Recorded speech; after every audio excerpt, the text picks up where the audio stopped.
Fantastic. Well, welcome to the regular meeting of the Larkspur City Council. It's Wednesday, August 20th, 2025 at 6:32. We are really pleased to see everybody here tonight, and we have a lot of interesting content. And we do have some community members online, and we will be recognizing you for public comment in a little bit. So can we have a roll call, please?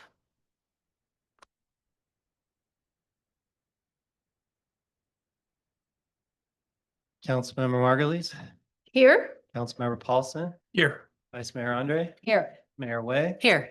If you are able, please stand for the Pledge of Allegiance. Pledge allegiance to the flag of the United States of America and to the republic for which stands one nation under God, indivisible, with liberty and justice for all. Thank you. That brings us to item number 2, which is public comment. This is an opportunity for members of the public to address the council for matters that are not on tonight's agenda. And because it has not been agendized, just remember we cannot have a lengthy conversation about it or really comment very much on it. Is there anyone in the audience in the room who would like to make a public comment? Please come forward.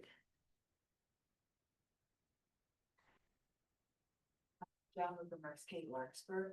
I did send an email to the council. Let's make sure the microphone is on, please, Joan. Yeah, he's coming up to help you. Well done. Hi, Joan Lubomirsky, Larkspur. Yes. I sent an email to the council and to the city Yes. staff, but for the benefit of those who didn't receive that, I'll just read it quickly. I was pleased to hear that 2 dates, September 15th and October 7th, have been selected for public meetings about the City Hall renovation reimagination project. I think the plan to offer a tour at the beginning of the first meeting is great. It's a great beginning for public education.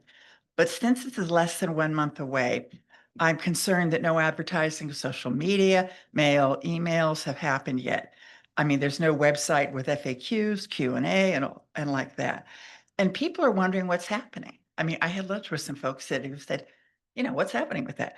And so I think that probably more than 2 meetings will be necessary. And I really appreciate the subcommittee, you guys and Hillary, the work that you'll be doing on it. And I just had a thought that I shared with Stephanie, which is I hope these meetings can be on Zoom. Not that you'd have time to take public testimony. Maybe that might go on forever, but at least to get it out there so people will know what you guys are talking about. And I just told Julian that I think his staff report for the last council meeting on this would be a good beginning of background information. Great. So thank you, everybody. Thank you, Joan. And I believe we're going to speak, the city manager's report. We'll speak a little bit That's about great. it I'll be tonight. looking forward to it. Great. Thank you. Anyone else in the audience with public comment? Are there any Zoom hands raised for public comment? Oh, did I miss someone in the chamber? Oh, pardon me. I did miss you. Would you like to come forward for public comment? Well, if you want to just come, if you feel comfortable enough, come forward. And if you started and I tell you it isn't, then we can move to something else. So my name is Allison Berardi. I live at 11 Locust here behind St. Patrick's Church. And I've lived there almost 20 years. I've raised my son there. I was a single mom. My son's at UCLA now. And I was cited last summer for Airbnb violations while my son was having a double jaw surgery in LA, and was just dumbfounded about it. Because my house is, people walk by all the time. There's a fountain. It's a sanctuary type of place. And I have never received any complaints. So is this something that I should be talking about here? It's it's best to have a matter like this addressed by our staff. So if you will reach out to either the city manager or the assistant city manager via email with your needs or with what you just oh, you have. Okay. Yeah. So can you reach out to me on mine and I'll follow up with you. Okay. Thank you very much. Sure. Anyone else with public comment? All right. Then we'll close public comment and bring it to presentations. We have a presentation tonight, 3.1 and 3.2. 3.1 is the Larkspur-Corte Madera School District considers fencing on all campuses. And the presentation tonight will be by Superintendent Brett Geitman and other staff members.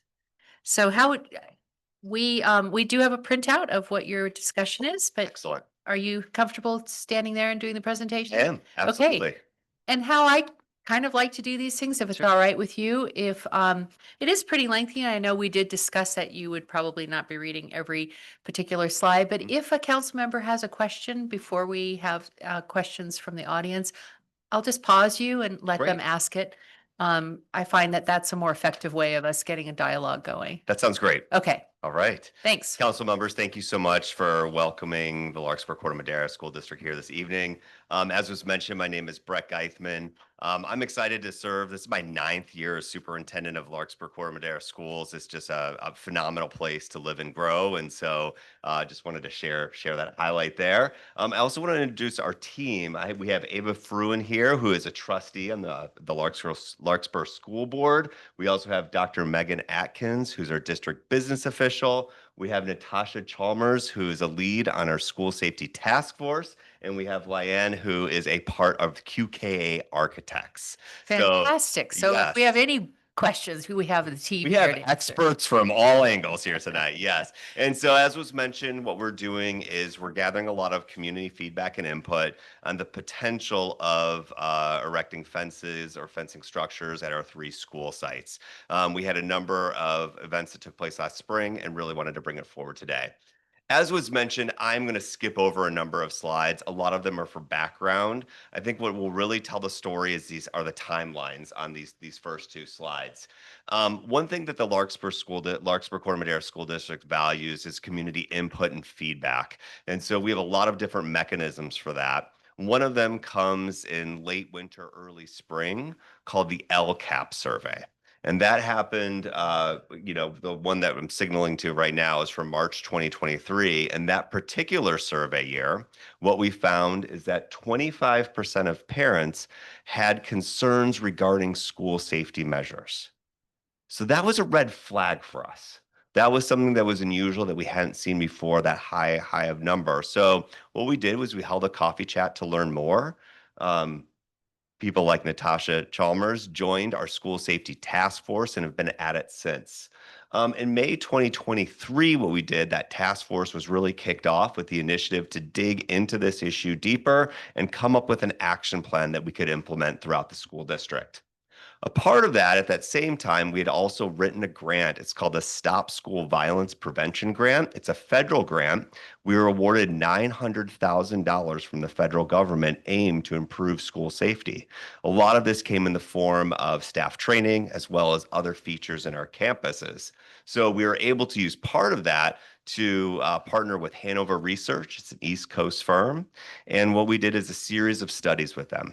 Studies on best practices in school safety. We did a community pulse survey that you can see from December 2023. We had 1,100 plus participants in that. That was sent out very broadly. Just for scale wise, we have 1,160 students. So the fact that we had 1,100 plus participants is quite a high participation rate.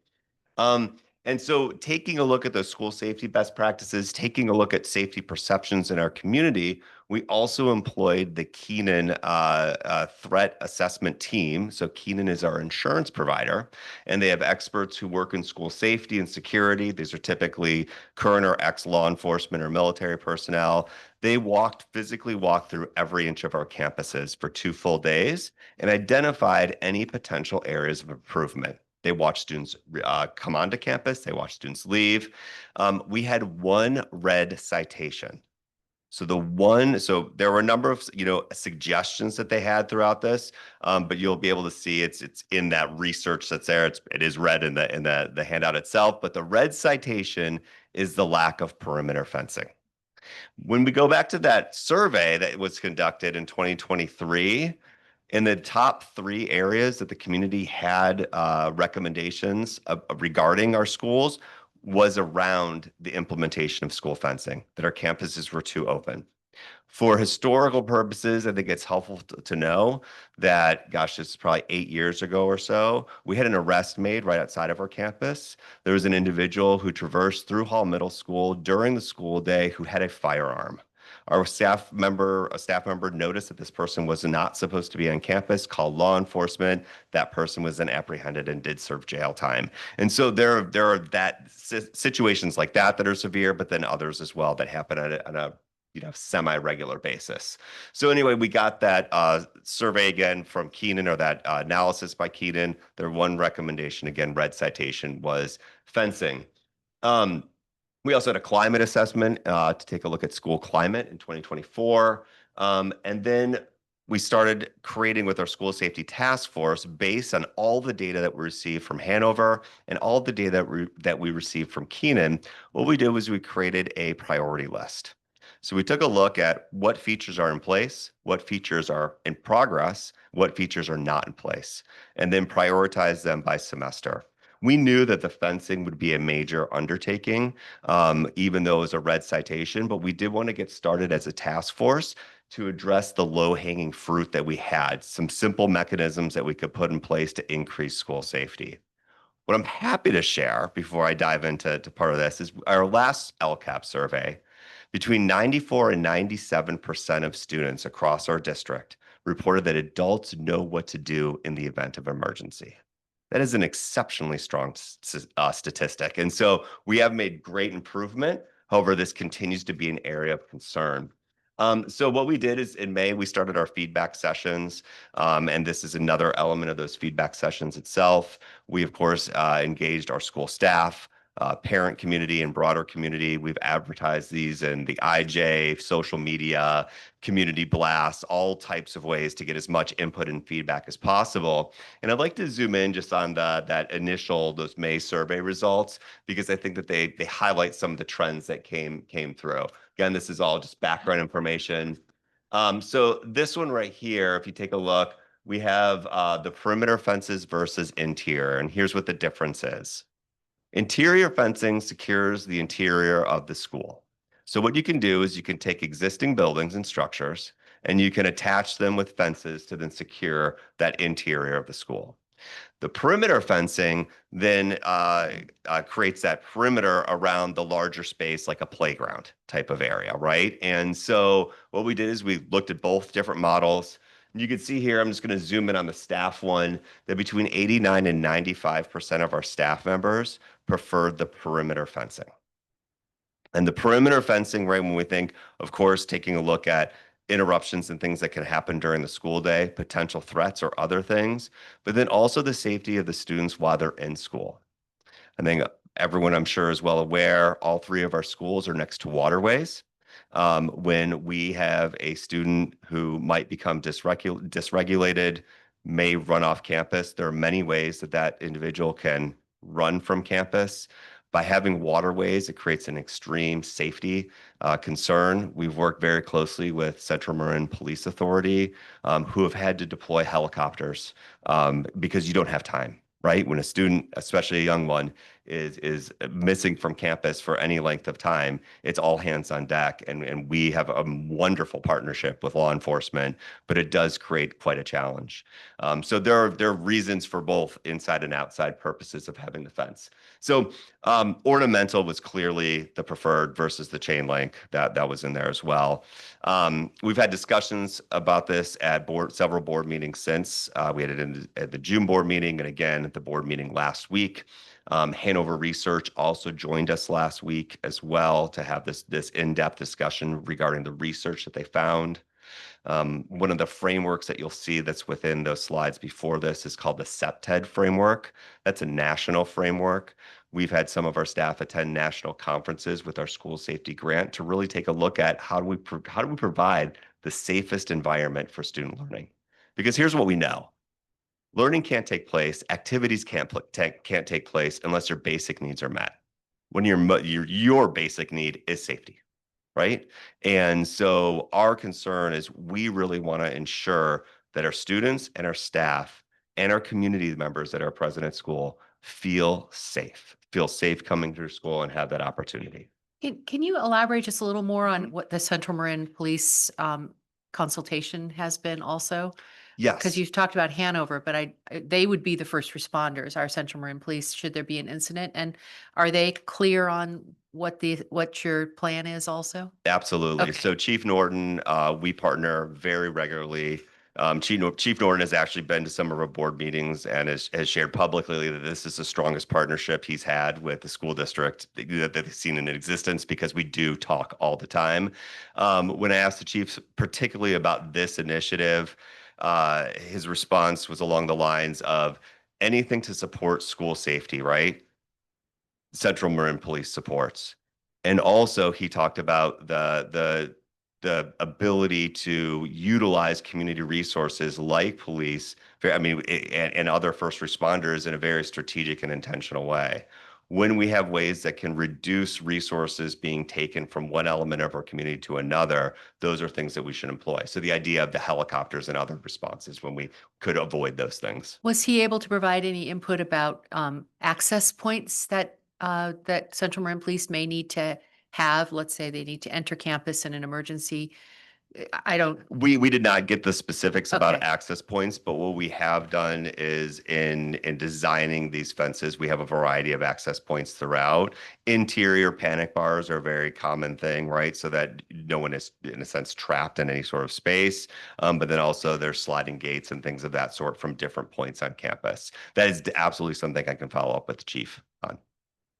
yeah, that would be important just to Agree. know if they get a call, a 911 type of call, if the entrances to the gates or to the fence line is what they deem an appropriate access point. I would just be Agreed. curious about that. Agreed. Yeah.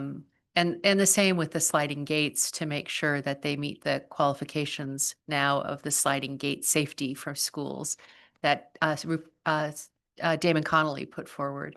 Yes, and that's one of the things that we've also consulted with is the foundation or initiative that's been brought upon since the Mark Day Yeah. incident. Okay. I've spoken to the father directly, and he shared about the mechanism that we can implement to all of our fences that have that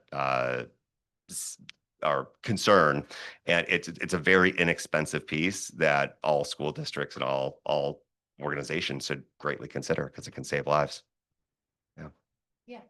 And in addition to the fencing, have you guys considered utilizing technology in terms of monitoring or surveillance or alerting when there's somebody who's on campus, who shouldn't be on campus, or that someone's come through the gates when they're not supposed to? Absolutely. Okay. Over the last 8 to 9 years, we've had extensive safety measures put in place. You'll see I'm actually wearing my ID badge still from work today. All staff members must have an ID badge. All individuals who check into school must also do a background check. On their background check, they swipe it. They have a badge that's also put on with a photo ID.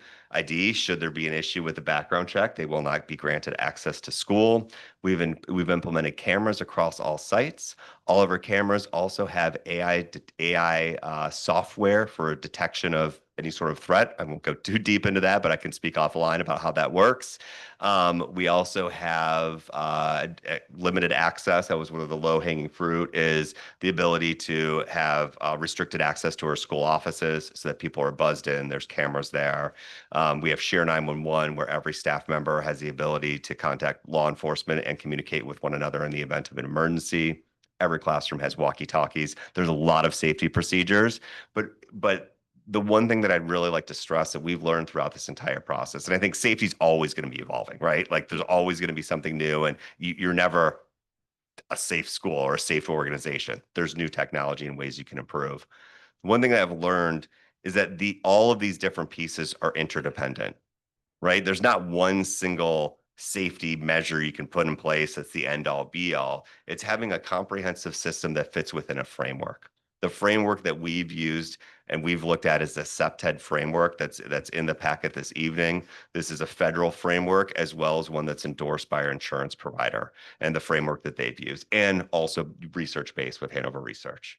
So this is again that framework that we've used. Thank you.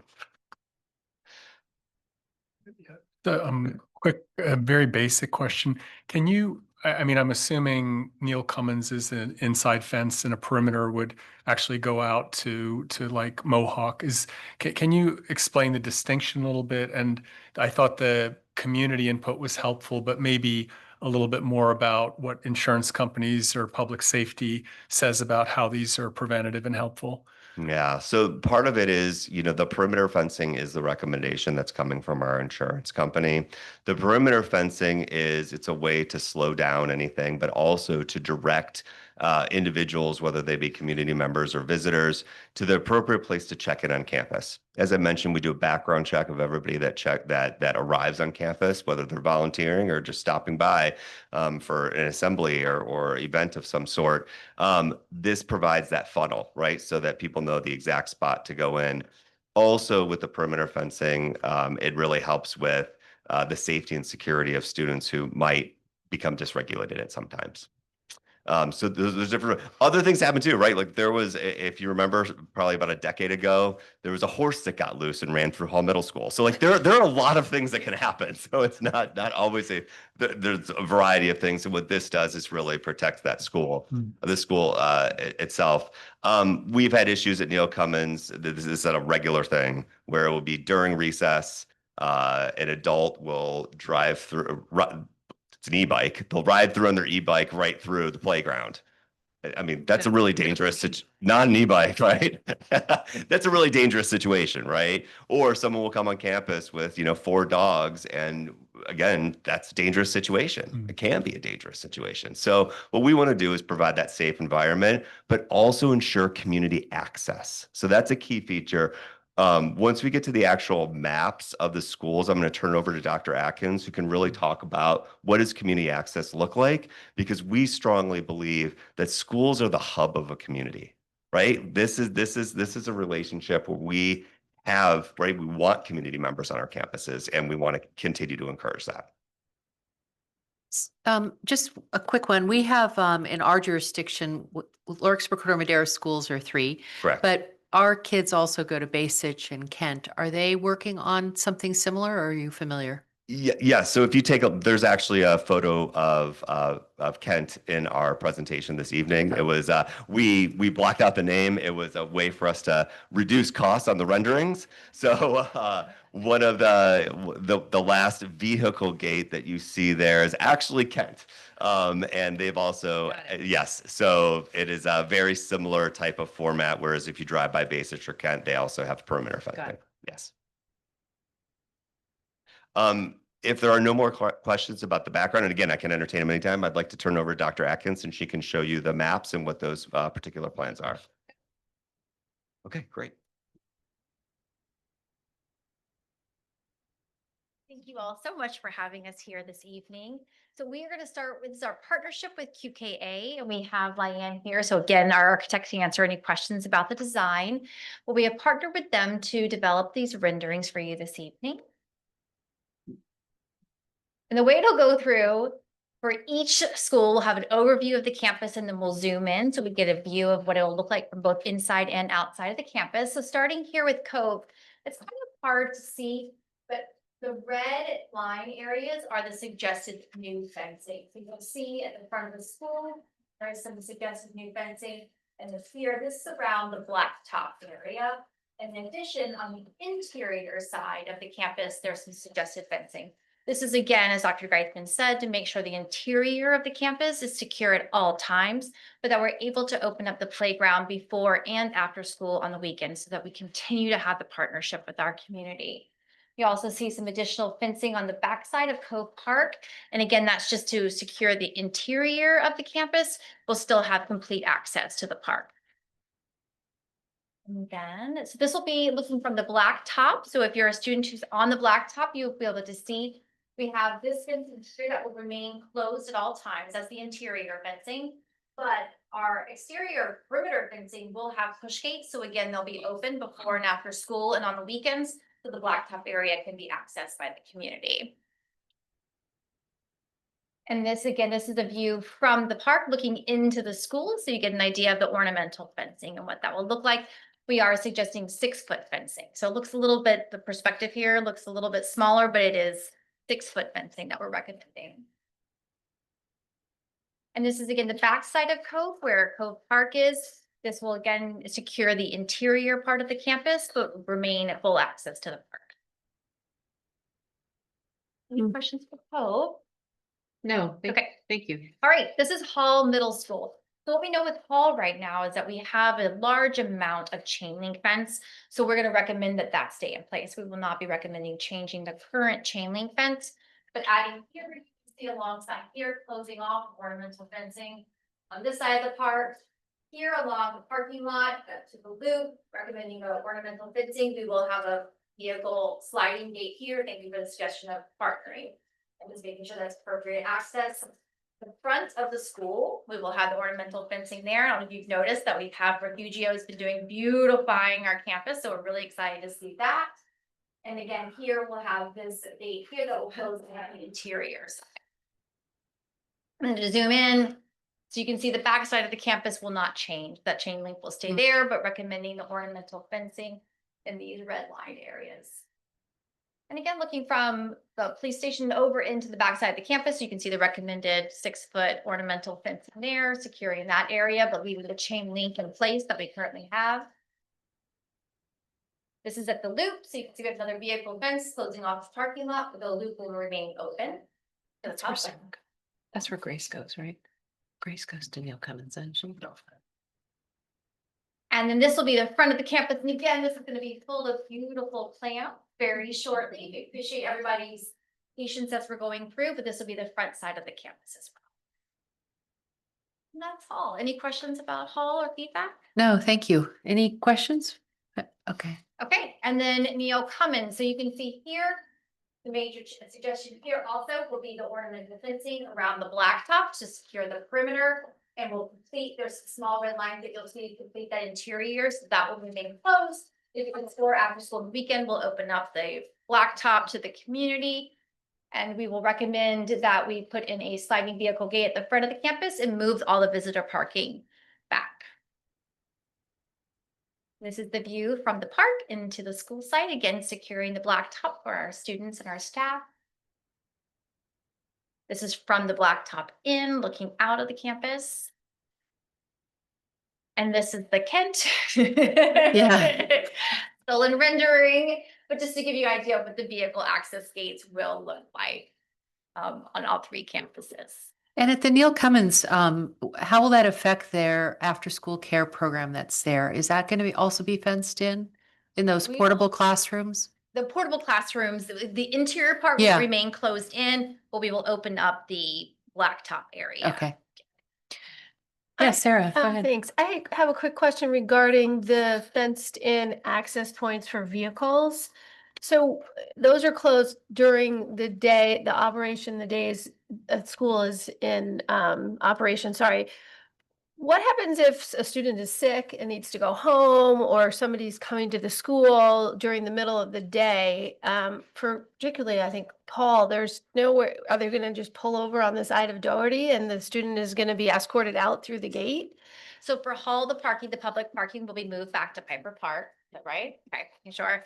So the parking will be at Piper Park for our visitors, and the parents or the community would need to walk around to the front and be buzzed in to come pick up their students.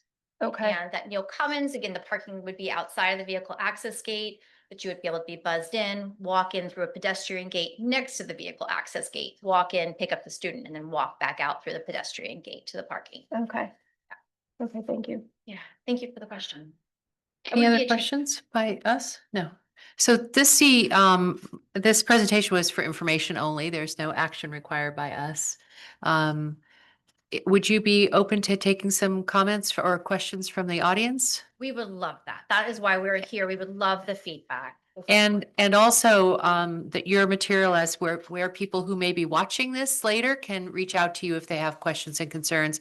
They should go directly to you and not to our city staff, because this is a school district issue. Yes. Is there anyone in the audience who has a question about this matter? Okay, thank you. Anyone online? I can't really tell because I can't see them. But no, all right. Well, thank you very much. Quick. Oh, sure. Yeah. Gabe. I mean, first, I just wanted to thank Dr. Geitman, Dr. Atkins. This, as a parent of kids in the school, I really want to thank you. And I know I speak for a lot of other parents, and you guys know that very well. I remember when the grant first came in, I was curious how that money was going to be spent. So I have two questions, which are probably not, so germane, but I'm curious about the other two priorities. This was one of the top three. If you could just mention what they are and also what the budget for this would be. We've got the 900K. What would this approximately cost? Yeah, so the $900,000 from the Stop School Violence Prevention Grant has been exhausted because it was within a 3-year window. So there are a lot of things done with that grant, as I mentioned, some other safety features as well as staff training. One of the major, when we think about those top 3 priorities that were identified through that inquiry from the community, one of the top ones was continued training of school staff and training of parents and community, engaging parents and community members on school safety priorities and overall procedures. And so thinking about that, one of the things that we've worked on a lot through the School Safety Task Force is we have videos that come out, we have a safety newsletter every year, a lot of opportunities for parents to engage, and as well as the safety training has increased tremendously because of those funds, ultimately resulting in those amazing stats that I shared earlier about confidence in our school staff in responding to emergencies. Okay, thank you again. Yes, absolutely. Thank you. Hey, if there are no further questions, I would like to thank you for being here. And if we can be, as a city council or a city, of help with you, just don't hesitate to come back. That would be fantastic. Any feedback that you hear or think of later on, please, we're very open to that. I would appreciate it. Great. Thank you. You're welcome to stay the rest of the night, but I'm sure you have plenty of other activities that are going on. That brings us to presentation number 3.2, Climate Action Forum Update. Do we have a staff report on this? Oh, hello, Assistant City Manager Shannon O'Hare. Evening. Can everybody see me and hear me? Yes. Great. Yes. Good evening, Mayor Way, members of the City Council, and members of the community. I'm Shannon O'Hare, the Assistant City Manager for Larkspur. I have a brief update for you this evening from the last meeting of our Climate Action Forum. So earlier this year, the Larkspur City Council established the Climate Action Forum. We meet every other month on the second Wednesday of the month in council chambers and via Zoom from 6:30 to 8:30 p.m. Our third meeting was last Wednesday.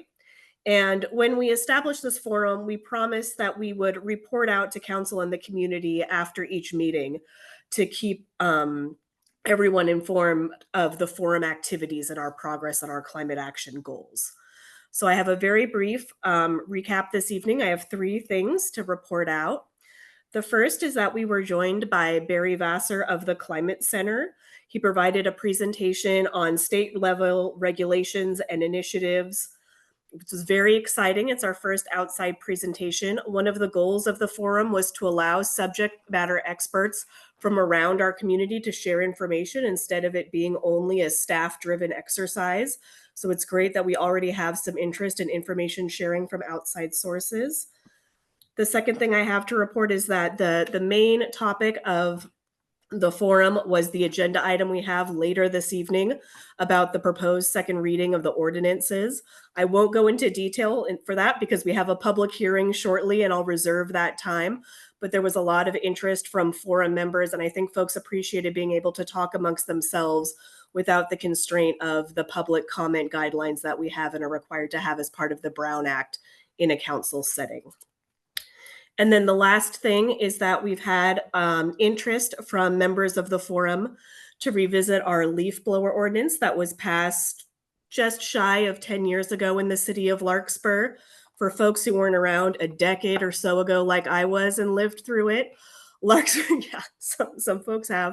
Larkspur amended our municipal code to change the regulations around leaf blowers, and there were a number of things that happened, but a big takeaway was that residentially hours were restricted and only electric leaf blowers were allowed. Currently in Larkspur, there are exceptions for commercial and multifamily properties where gas-powered leaf blowers are still allowed. Since we passed that ordinance, a number of our neighbors have passed stricter regulations in their municipal code around this issue. So there's some interest in revisiting to see both where we are now, how we're enforcing it, and if there's interest in the community of maybe amending our municipal code to more closely match our neighbors or change our existing regulations.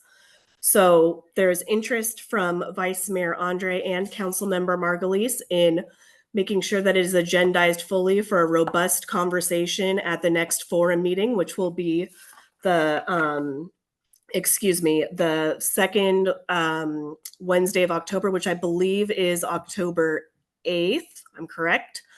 And then coming out of that conversation, if there's interest, to agendize it as a discussion item with the broader community and before the council as a business item.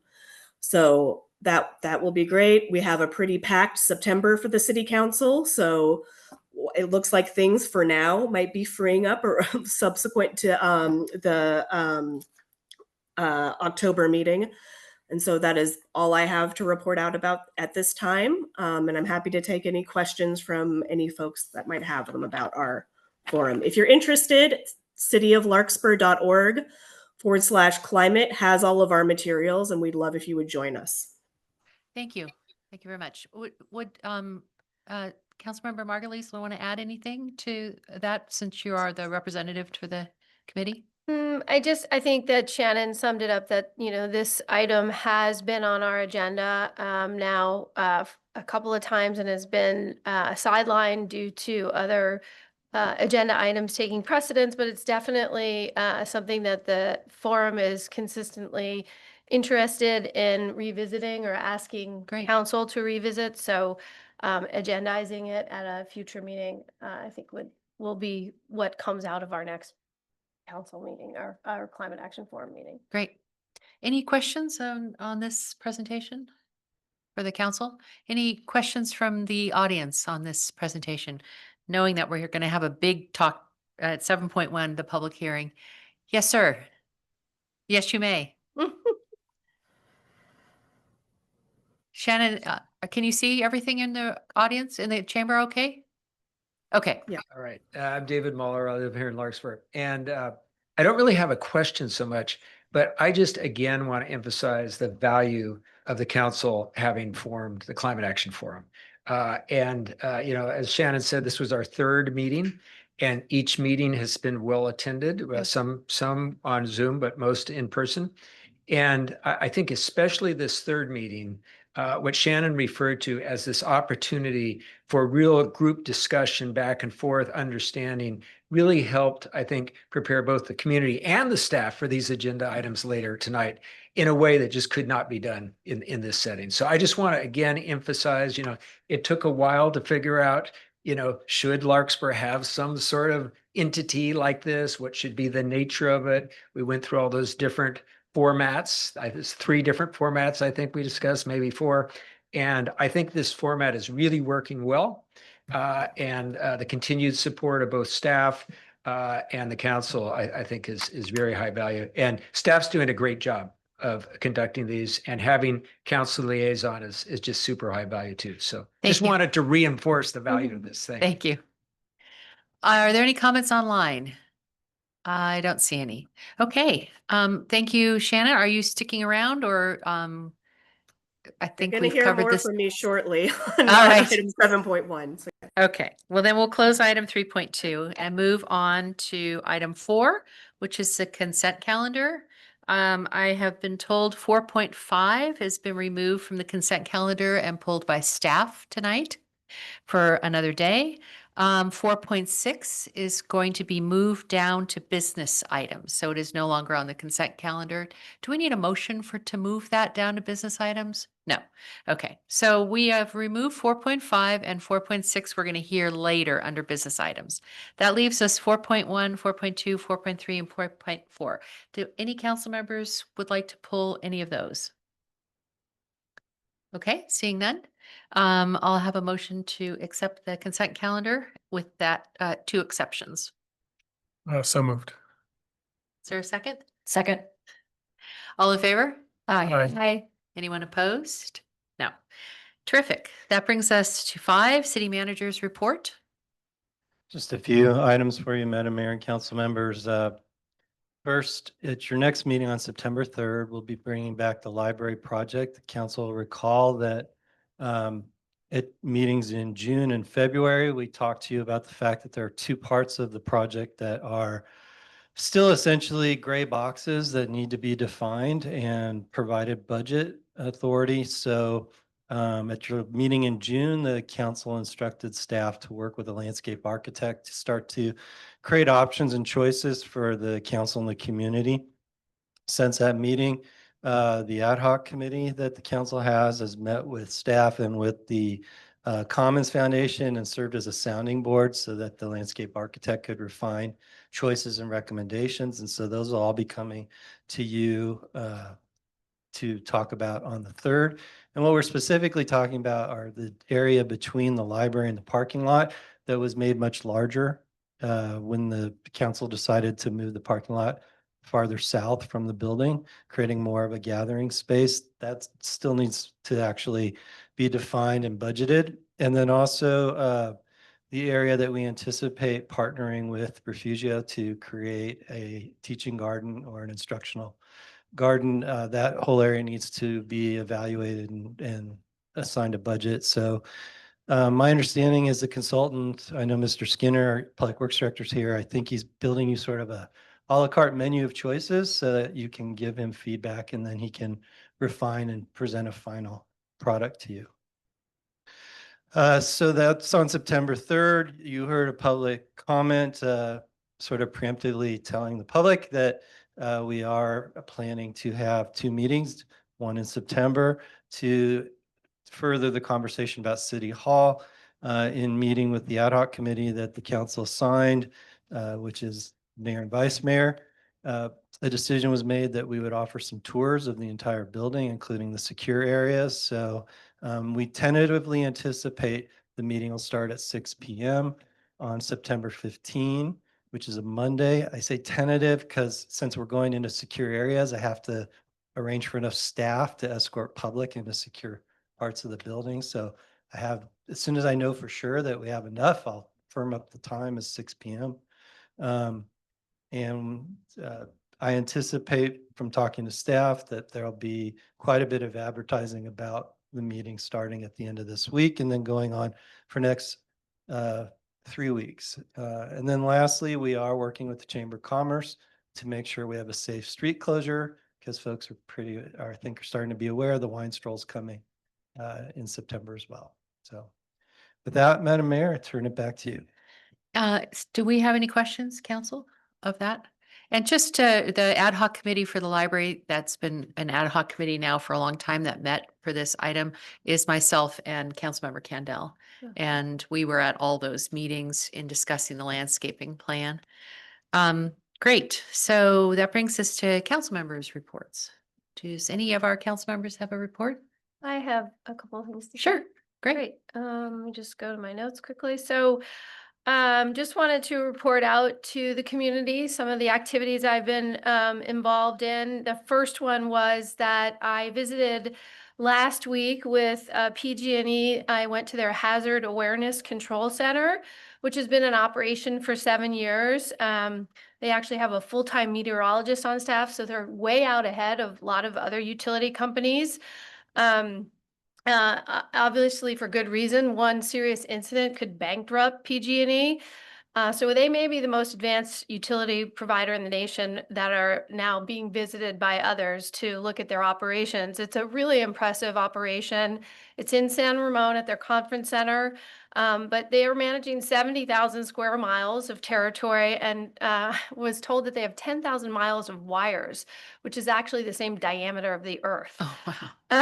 This past year, there were 2,500 fire incidents detected over the last year. And they're using things such as AI, camera monitoring, broadcasting across hawk ears, and public safety power shutoffs. And the data shows that there has been a decrease over the past 2 years in fires that have been caused by PG&E's assets. So this center, of course, is to control their assets. Some of the interesting data points that I took away: the 4 biggest causes for fire are their equipment failure, degradation, number 1. Number 2 is vegetation. Number 3 is animals, primarily squirrels and birds. And the last one, which I found astonishing, is Mylar balloons. So that is an area that public policy could actually help mitigate some fire safety. So one last thing to take away is that they really ask that all residents download something called the PG&E Report It app. And it's the fastest way to report an issue with PG&E's assets. For example, their poles or wires. It will get the fastest the fastest response time, accuracy for data recording, and as well as communications back to whoever filed the incident. They will learn about the remediation of the issue. So if you haven't already, PG&E Report It app is worthy of download and a really quick and efficient way to report any issues you see with their assets. The second is that I'm the council representative for the Ross Valley Sanitary District.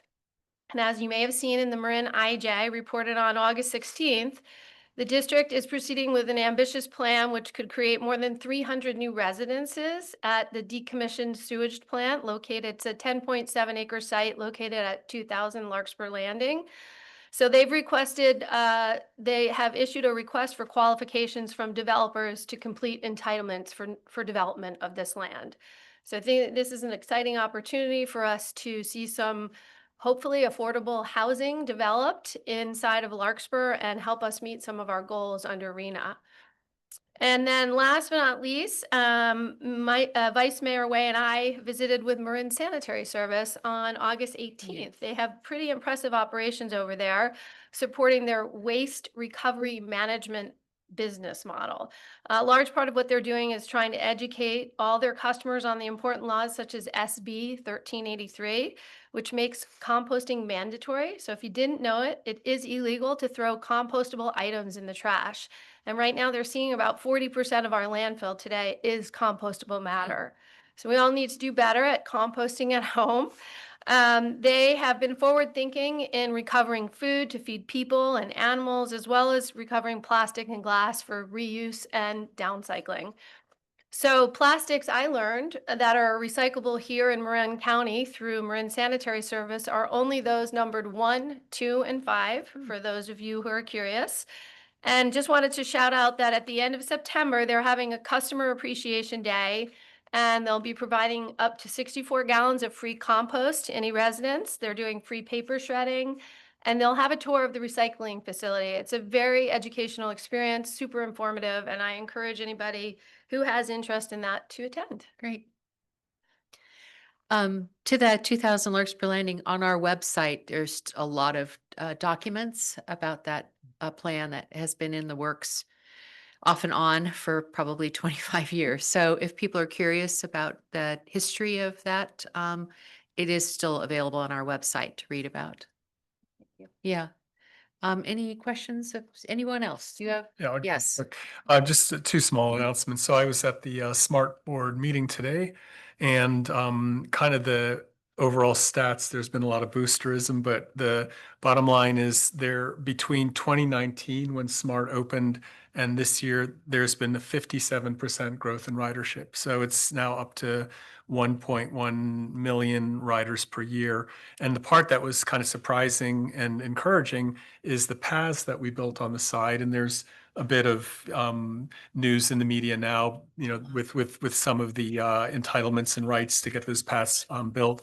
Actually have almost the same statistics. Over 1 million people use it a year, and half of that is bicyclists. And so they're about 25 or 30% of the people, or that's a little bit lower, but a large number of people who get on a Smart train actually come on a bike. So it sort of solves the last mile. It's encouraging the use of all that infrastructure. And anyway, and lastly, it's going to be on the ballot soon. So if anyone feels like supporting, I just endorsed, and really, I came in with an open mind and somewhat skeptical whether this was a good use of taxpayer money. But I do see that the growth, and I do see, that it overwhelmingly supports low income, and it really is creating an alternate multimodal circulation around the 101 and elsewhere. I think it's something, if anybody listening or is interested in supporting, I would highly encourage that in any way you can. And last, briefly, part of the puzzle here, we're working on sea level rise and, different disaster is, our flood zone. I think it's a very quiet issue, a little bit like earthquakes. We just don't think about hasn't it. rained for- It hasn't rained and we think drought, means no flooding, but, we know extreme weather is really, raising the risk level of the 100-year flood and the 25-year flood. So tomorrow is a rather important meeting because the county, which has a pretty long and complicated history and a lot of public distrust, I would say, has submitted finally to FEMA to get some work done, which won't necessarily affect us directly, but I'm chairing that committee and I'm really hoping to see that we invest the money that we have left and build the goodwill that we have, to improve flood zone 9, which is, really, I think could use a lot of improvement. And, MWPA to me stands as a model of good disaster management. And I'm hoping that our flood zone gets there too. So that's it for me. Quickly. Very quickly, I do want to just report out that the City Hall Ad Hoc Committee, which is Mayor Way, myself, and the Chair of the Heritage Preservation Board, Hillary Culhane, we have met. We've also met separately with city staff. So we are working on a communication plan to make sure that everybody, to make sure that we get broad participation by the public in the 2 public workshops that are coming up. So Monday, September 15th, and then Tuesday, October 7th. We will be having a tour, but we also plan on partnering with some community groups to help us spread the word about these public workshops. So we envision a communication plan that includes email, social media, banners, flyers, and again, partnering with community groups. We are also hoping to implement an online survey or questionnaire so that people who can't attend the 2 workshops will have a methodology of getting in touch with us and submitting their comments and feedback on City Hall. And lastly, we've also identified certain issues that I think, we need to educate the public on as we're discussing City Hall. So primarily ADA issues, seismic issues, but also things that might be going on with the 4 firehouses and the fire stations. That's going to require quite a bit of capital as we're trying to we have a lot of projects and we have limited funds. And so I think, we need to engage the public in a conversation about what are our priorities and how do we plan on funding them. So more to come, but I just wanted to let people know that plans are in progress and hopefully invite everyone to come and attend one of those public workshops. Thanks. Great. So I'll just piggyback on that. Last week, I attended the Central Marin Police Authority quarterly meeting, and it was pretty straightforward. It was really the chief's review that was done by the managers and his salary changes and some salary changes to some of the other staff there. That was pretty straightforward. The second meeting was the Central Marin Fire Authority. And I think Vice Mayor Andre sort of alluded to this, but in the last several years, the Central Marin Fire Authority has been doing a lot of work at looking at the structural integrity and use and needs of the 4 fire stations that we have. And a report has been generated that references the structural needs of the 4 fire stations. And the second report that we'd commissioned in the last several years was an analysis of the utilization of each of the stations, call volume, call runtime, type of calls that the stations take, et cetera.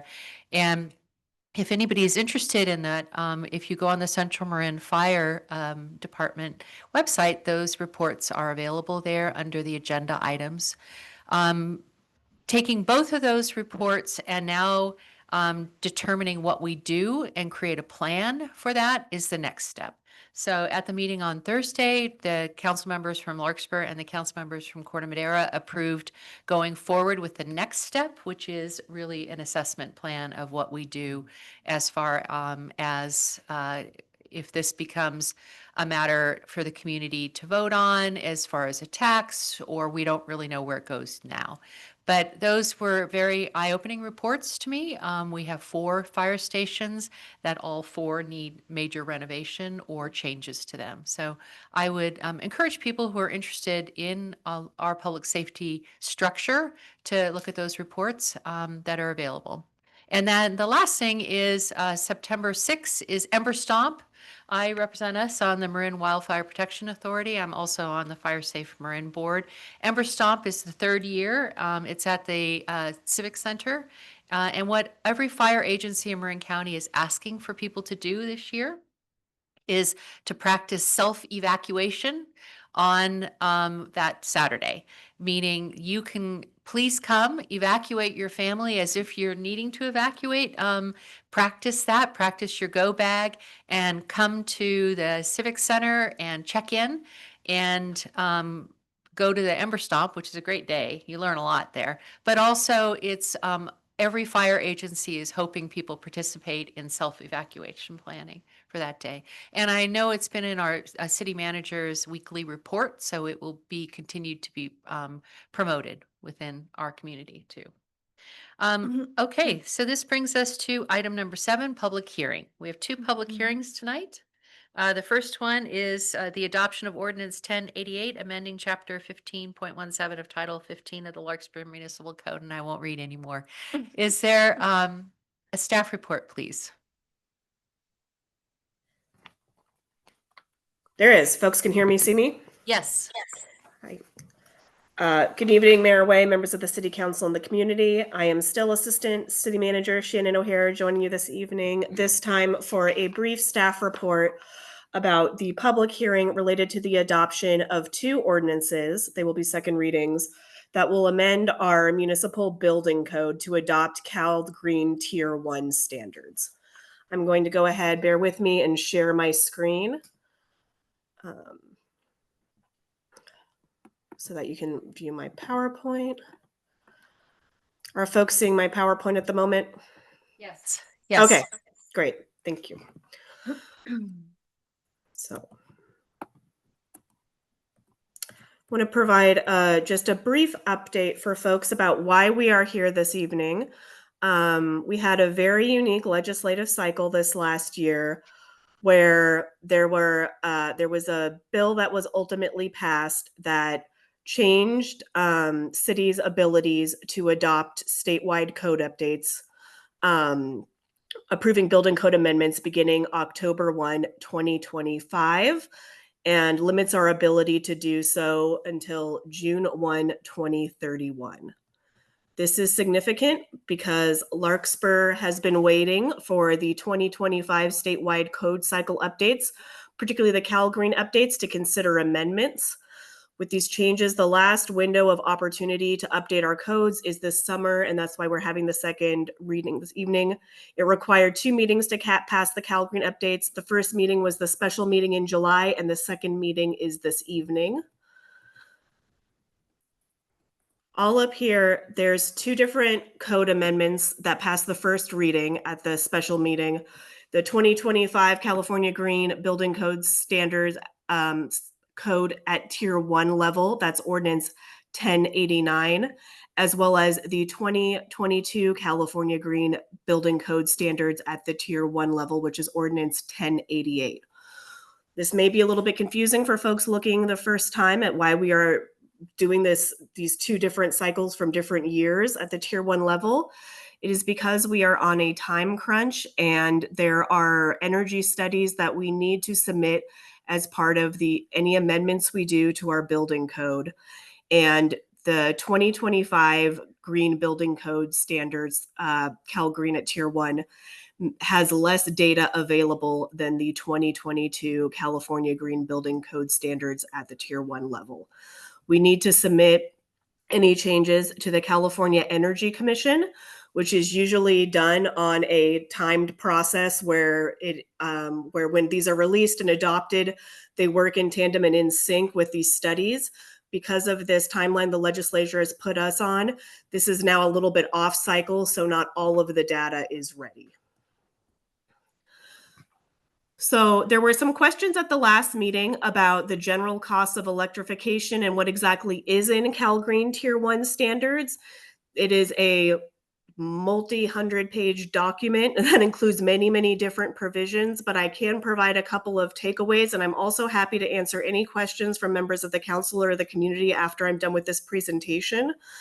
but in general to talk about the cost of electrification and how it might impact our community and what it might mean for folks who are looking to build in Larkspur, do significant renovations to their homes. We have an exception as part of the adoption of the Cal Green Tier 1 standards that makes any remodel above 50% of the building essentially new construction. That's consistent with language in our municipal code requiring significant remodels to also electrify. And there were just questions about, what does this mean to people? Is this going to be cost prohibitive?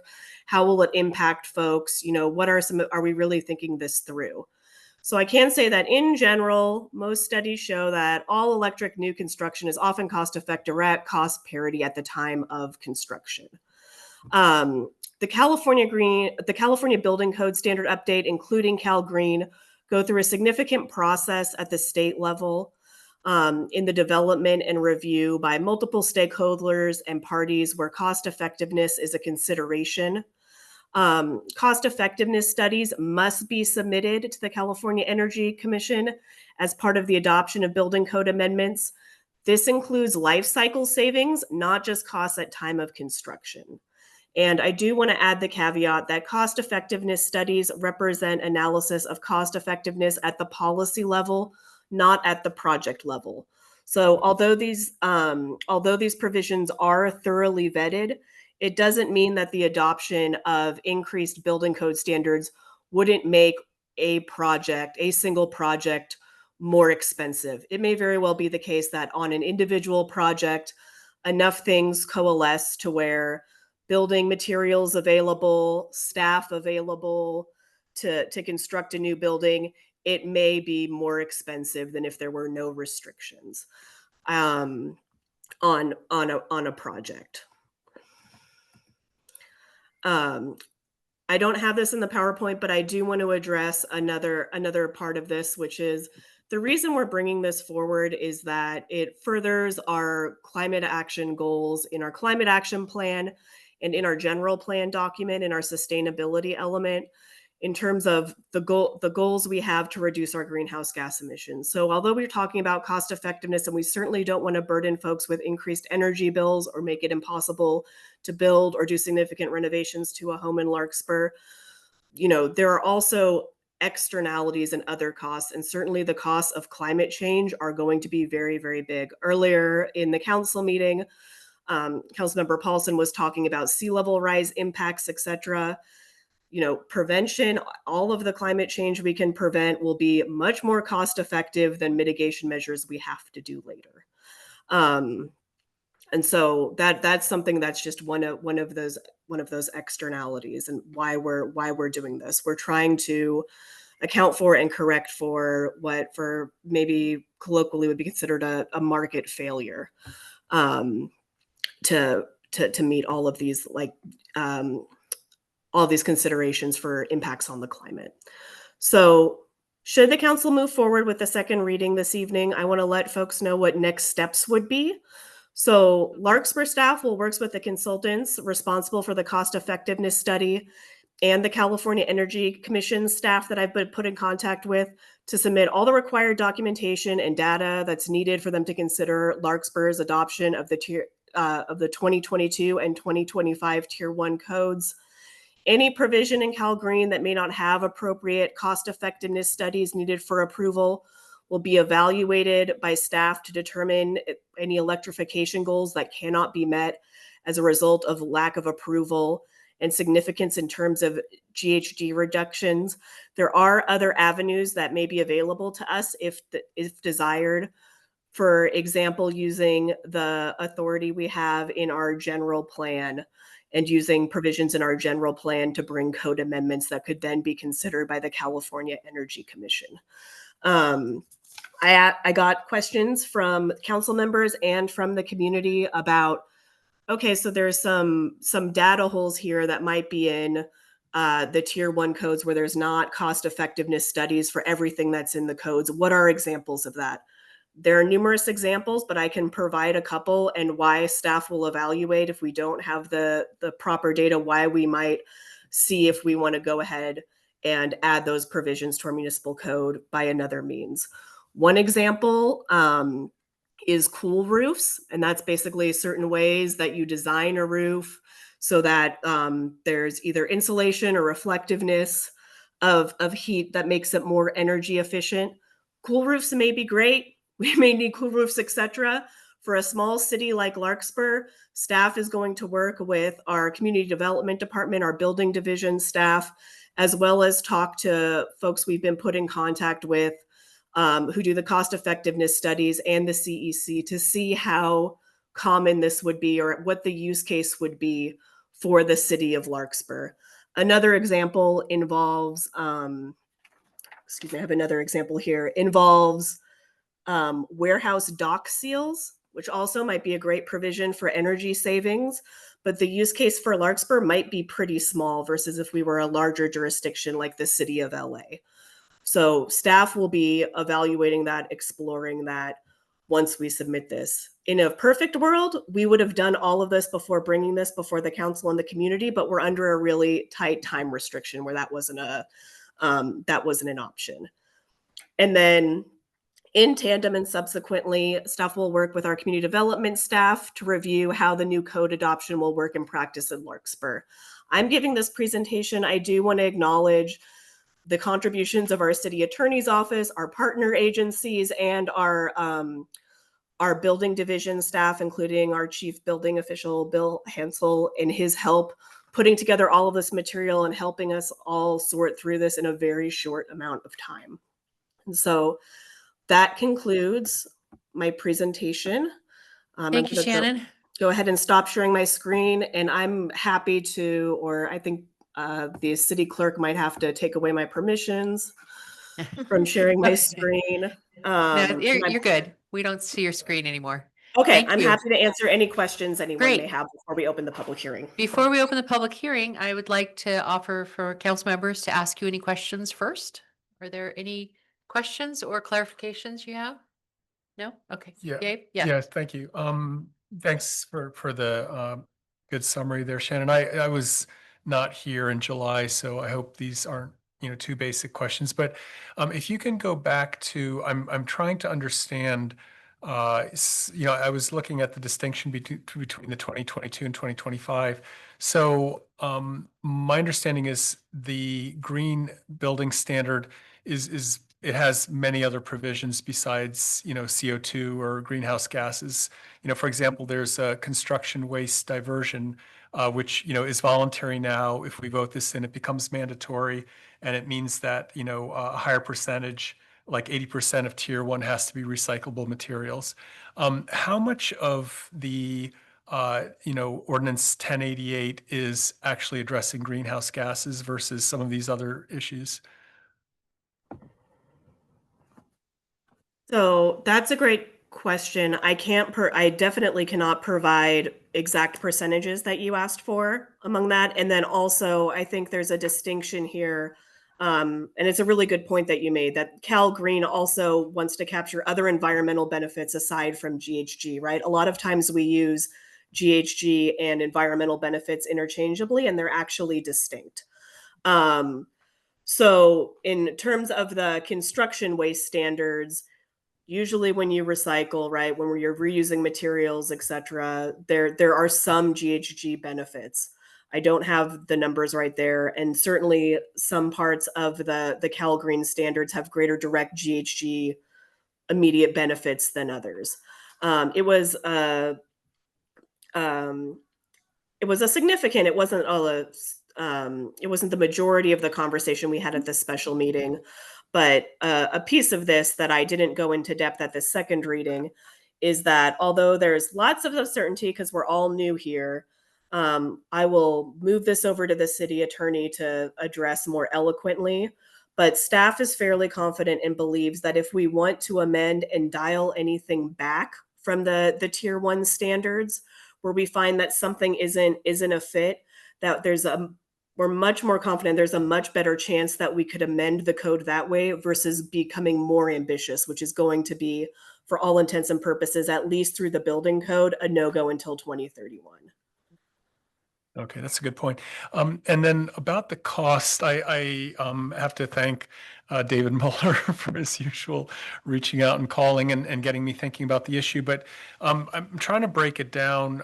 So when we think about Larkspur and our building codes, a lot of it is focused on, like in my neighborhood, there's one lot which is being torn down completely on Diane Lane, and that's new construction. That everything has to happen. Then there's a neighbor who might be adding a kitchen. It doesn't apply. But my concern is more about the roughly 1,000 units that we need to build in the next 8 years, and we just had this possibility of the Ross Valley Sanitation District, 300 units. So that's in a different category. That will all be new construction, and whatever we adopt here will apply to them. And I'd like to go to the issue of cost, and I'm wondering if staff has found, I just did a little searching online, and what I found was the California State University at Sacramento, quantified what the voluntary Cal Green measures were, and they listed 5.29% increased cost to the developers.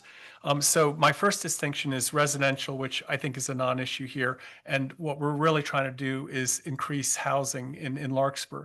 So let's just use that as a possibility, 5.29. By the way, this is coming to a question. So the second is, given that you have that additional cost, I'm just wondering the distinction between upfront and the total cost of ownership. So I believe that the California Energy Commission is right that over 10 years or 20 years you'll save, but the barrier of entry for developers is CEQA and these additional costs. So if we're throwing if I just do some couch math here, we build 1,000 units, conservatively $500,000 per unit. We're throwing a burden of $25 million on the development community that they have to pay. And then maybe the people who live there get the benefit of more efficiency and lower bills. Is that at all been brought up? Or, I'm just, this isn't, authoritative, but these are my concerns. And can you speak to that? So I did add in my presentation that on a project by project basis, and I hate to say we live in unprecedented times, et cetera. Things can fluctuate with material costs, et cetera, right? Again, these studies are very thorough and very vetted, but there can be an increased cost depending on the circumstances and the site and what's available at the time of building. And again, there's the trade-off on that. So that's certainly something that would be a value judgment. What things we've heard from members of the community who've spoken up to now is that although that might have an increased cost over the lifetime, Larkspur is a pretty small community. We don't have a lot of opportunity for new construction.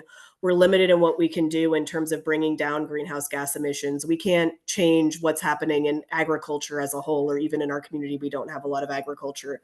We can't change what the aviation industry is doing. That's outside of our regulatory authority. So this is one of the largest levers we have in terms of what we could accomplish. But the point's well taken that there may be other, it's cost benefit analysis, right? What's the cost there? I am virtual, so if the city manager would like to add anything additional or anything to supplement that statement. I think also just to point, in July, we did discuss opportunities that the other policymakers like the state legislature, the federal government, the state government are doing for rebates, for giving incentives, although current federal administration is changing a lot of that, but giving financial incentives and also corporate incentives to doing the work too. But you had something you wanted to add? Yeah, I was impressed. I guess I've worked so long with Shannon, she just knew I was holding the mic and ready to say something, so she can't see me. So I'll challenge something you said, Councilman Paulson. I've talked to enough developers in this community. I've never actually had one of them say CEQA was the barrier to construction. The barrier to construction in Larkspur is acquisition of land costs and mobilization. Those are very expensive. I think you're making a policy decision tonight whether or not you're comfortable creating a small delta, in my mind, a small delta on the construction costs of new units. to reap the long-term benefit for the community and the climate. And so I think you want to frame it that way. I personally don't think your study of a 5% increase is going to stop developers from building in Marin.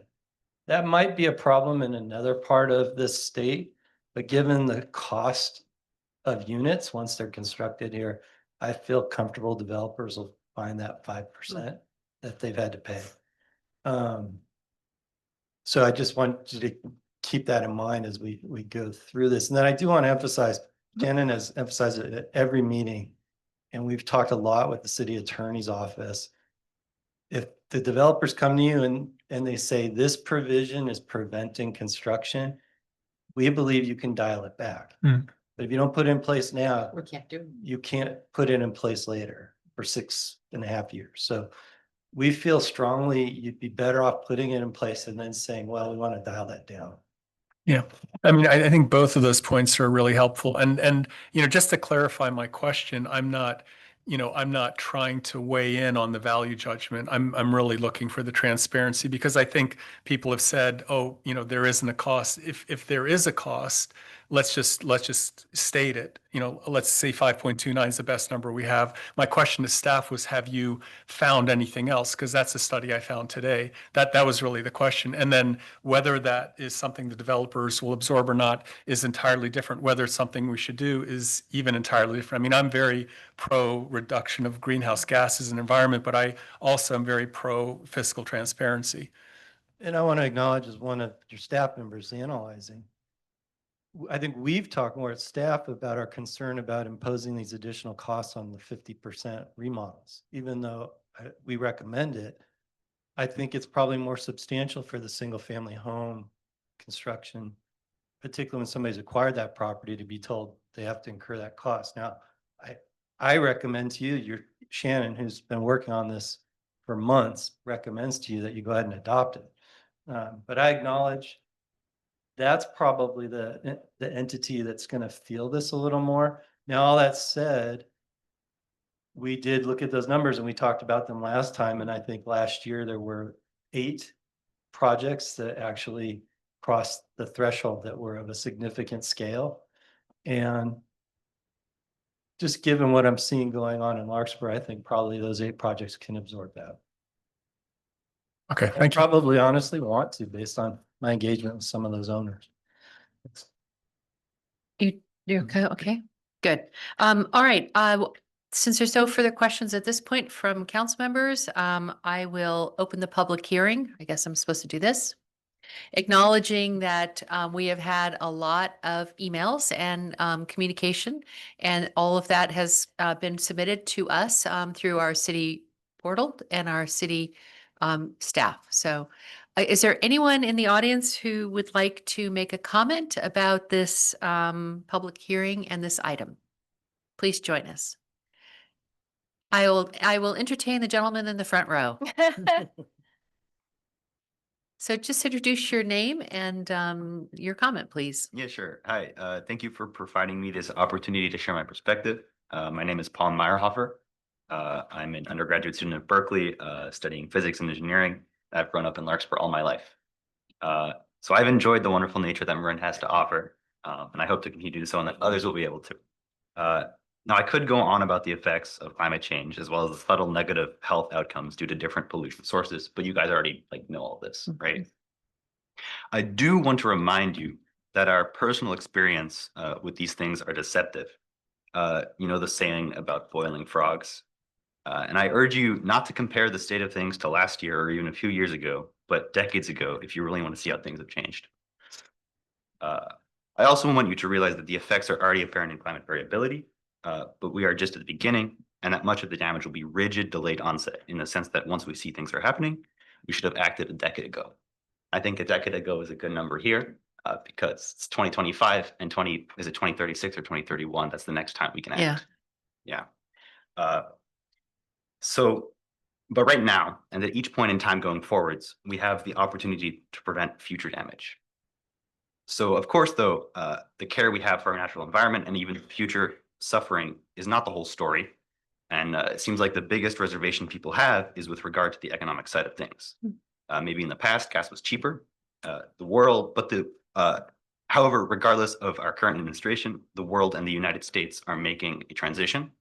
And that transition is towards renewable energy sources. And because of this, the future market favors electrification as greater share of generation and the grid turns renewable. Additionally, much of the technology in question has advanced to the point where it is not only more efficient, but safer and cheaper in the long run, as we've discussed. Long run impact or long run cost is cheaper regardless of initial like capex. Even more so when you consider the important externalities of health, disaster risk, and environment. When you consider stuff like gas appliances to electric.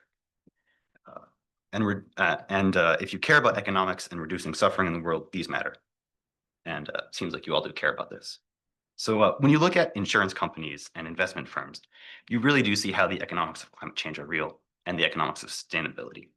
So insurance companies are accounting for climate variability, as well as considering the future of sea level rise, among other things, right? I think that's a good place to look. And separate from these points, and just today, I was fortunate enough to have a discussion with the COO at Galvanize, a sustainable investment firm with a large fund actually for industrial real estate, where they literally retrofit buildings to reduce their carbon footprint, adding things like heat pumps. So sustainable construction makes economical sense and is an emerging market. Ultimately, the fact of the matter is that we cannot wait until it's too late to change. And here it seems like there's a real deadline. So 10 years in the future is, at that point, you probably should have acted a decade ago. So on whatever level we operate, we must do what we can decisively.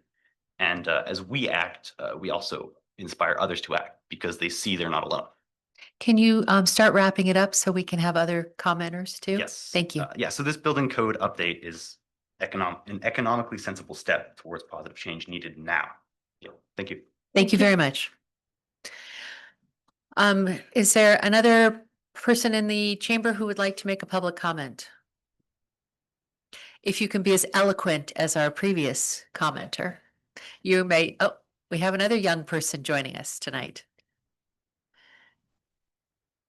Bring the mic up a little closer because you're a little taller. Good evening, everyone. My name is Sam Andre. I'm a Larkspur resident, just like Paul here. I've grown up here. As a young person, I really want to urge the council to consider, long-term goals that the city should consider.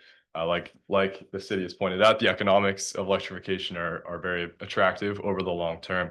But additionally, climate change is a really urgent issue, and for people my generation, our generation, and then our kids in the future, they may be dealing with really serious natural disasters and terrible climate situations. So I really think especially given the tight deadline here, and the fact that Dan, you pointed out that the codes can be reined back if certain codes are deemed to be too inhibitive of new development, which also affordable housing is also an important thing for a lot of young people. But the fact that those things can be even reined back, I feel like this seems the really logical response here is to pass the codes and to make sure that you have that in place to get it through the CEC, and to make sure that we at least have the possibility of keeping those codes in place rather than being stuck in a few years with still relying on fossil fuels and polluting more carbon than we had to into the atmosphere. So I really urge the council to consider its long-term goals in the city, which of course affordable housing should be a goal, but it seems like the economics are it's cost effective. And in the face of that, with climate goals, public health, public safety, because gas is flammable, it's polluting, it's bad for health. With all these factors, it only seems logical that the city should pass these ordinances and make sure that we're considering long-term goals. Thank you. Yeah, I thank see you. a future in a political role for both of you. And I'm very, I see the admiration in your parents' eyes too, so. So I'm retiring next year, so I don't know if we can have two Andres up here, but consider it. Is there anyone else who, yes, sir.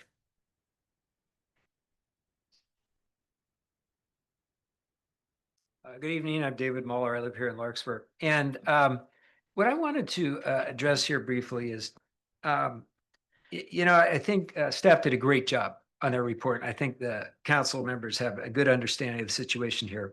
But what I've heard over the several council meetings that these matters have been discussed, there have been a number of questions and concerns raised by council members that really, I think, have less to do about the specifics of the proposed codes and more about the general question, should we do this? Why should we do this? And so rather than paraphrase comments that I and others have submitted addressing some of the specifics, I thought that we would address some of the questions. And we're going to do this as sort of a tag team. I'm going to kick it off, and then Tom Flynn is going to pick up a couple, and JJ is, so that we'll not talk briefly each. So the first question is actually the one that Councilmember Paulson brought up. And that is all electric construction really cheaper than traditional dual fuel construction with both gas and electric? And although Councilmember Paulson may have found a specific study that came out with slight cost increase, I don't know what the assumptions were there, but several studies that have looked specifically at this and have been very rigorous have concluded that yes, all electric is less costly for new construction, maybe different for existing, but for new construction. And if you stop and think about it, it's pretty straightforward. You eliminate all the gas infrastructure, all the piping, all the meters, all the controls, everything. The service, just on its face value, it should be less costly. I submitted some comments this afternoon, 3 studies, a consultant called E3, the New Building Institute, and a New York study, all showed savings of $3,000 to $10,000 per home. We're going all electric. So there's lots of studies out there. You might get different outcomes, but the trend is definitely it should be less costly. Second question that's coming up has, again, sort of to Councilman Paulson's point, won't adding more building code requirements increase the cost of housing?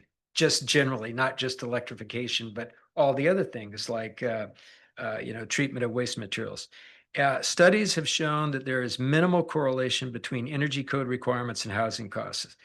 In fact, energy codes overall, as we've talked about, and Shannon has talked about, are required to be cost effective to even go into the energy code. So that means, of course, that they produce savings that completely offset their costs. The big drivers in housing costs are really the increased cost of land, materials, and labor. So there's a component in there that's for energy, but not much. Of course, in the long run, green building codes are going to reduce energy use, and that will reduce costs. I mentioned in my comments this afternoon several studies that address this. And then the third one that I'm going to pick up is you've heard at other council meetings the comment, isn't the cost of gas less than the cost of electricity? We've heard that one. So it's a pretty straightforward answer. It may be now, but heat pump space and heaters and heat pump water heaters are 3 to 4 times more efficient than the most efficient gas-fired furnaces and water heaters. So right there, that can offset a lot of cost difference in the fuel and get you close to parity. And certainly going forward, the cost of gas is expected to keep going up as fewer customers are using it and spreading the fixed cost among a shrinking pool of customers. The price has to go up. That's the only way they can stay in business. On the other hand, electricity costs are expected to go down as more and more wind and solar goes on. And then the final point I want to make is part of this, which is these codes apply only to new construction. So some comments you've heard at past meetings where people have said, I love my gas stove, or I'm worried about how this is going to affect me. They don't apply. Yeah. They're only going to be affected if they're completely tearing down their house, building a new one, or new development like we've talked about. And it's that brand new construction that's meeting all these codes. It's definitely lower construction costs. So really few existing residents are going to be impacted by this at all. All right. All right. Thank you. Pass it off to Tom. Okay, Tom. Please join us. And how many more, could I show of hands, how many more public speakers in the chamber? Okay, guys, let's make it a little shorter. So, because we still have a lot more content tonight. Okay. And this, I think if you read the room, you got a pretty positive community here that's interested. Yeah. So So we don't need to bury you with it. I understand. Just letting you know that Yeah, yeah. we're very well Well, informed. we obviously, we all feel pretty strongly about Yes, this for I good reason. love it. Yeah. And, you know, clearly the climate crisis is getting worse. And just this past week, a very stable organization called The Economist magazine last week has one of their main articles. Earth's climate is approaching irreversible tipping points. Okay. And I think you folks know what those are. Things like the permanent loss of the Amazon forest, because with greater heat, we're seeing greater risk of fires, greater loss of forests. And then with that, more greenhouse gas emissions, warmer, more risk of fires, and you know, other tipping points like the ice sheets in Greenland and so forth, melting entirely, sea level rising 7 meters. You know, the permafrost melting in the tundra and so forth, releasing methane, which is at least 25 times worse than CO2. You know, these are the reasons to do this. And, you know, this is the bigger picture. It, as mentioned earlier, this is all adding to insurance costs. Those costs keep going up. It's also related to health costs, adverse health effects. And again, to be brief, you know, I want to get on to the next one. You know, that is essentially, you know, this, if we don't do this, it's a missed opportunity to reduce greenhouse emissions and lock it in for, you know, primarily this new construction that's going to be coming on that's, you know, that we all want. We gotta take advantage of this opportunity to lock it in. And, you know, also there's the questions that there's, you know, because Larkspur is small, you know, how much of a difference is it going to make if we do this? Well, you probably heard, you know, the saying that climate change is not something that requires a silver bullet. It's going to be silver buckshot at, you know, at least to make it happen. It's many, many small things, but that we all have to do. And, you know, essentially that's our responsibility in this particular point in time. Thank you, Tom. You want to, So we'll pass it on here now that'd be great. to, Thank you. And I appreciate that. I'll look up that Economist article. yeah. And I recognize, JJ, that you sent a lengthy email in. Gonna touch on my email. No, I'm just wanting, I just want everybody to know that it's available to read. It had a lot of information in that. So it's posted in our public access website. Great. Thank you, Mayor. So I also want to support the staff's recommendation. I think that Shannon did a terrific job describing some of the things that are kind of a layer or two underneath this. It's all right. Sorry. One of the questions I was asked to respond to is one that has come from at least one of the council members of why shouldn't you just let the free market determine whether people electrify their homes? Okay. I actually have a degree in economics. I love this topic. And I don't think that policy should solve everything that we do in life.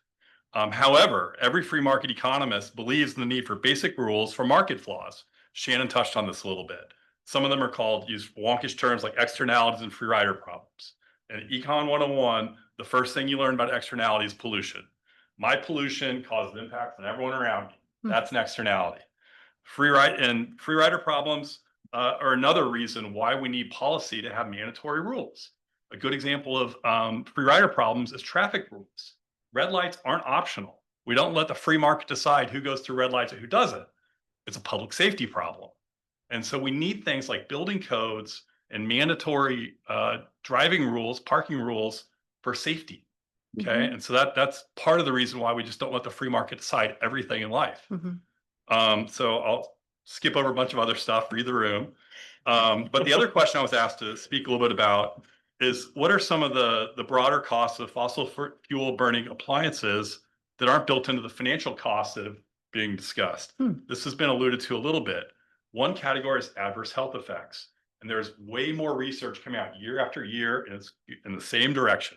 There's a lot wrong with gas coming into our homes, particularly through our stoves, where people are cooking, there's increased likelihood of childhood asthma, leukemia, certain cardiovascular problems.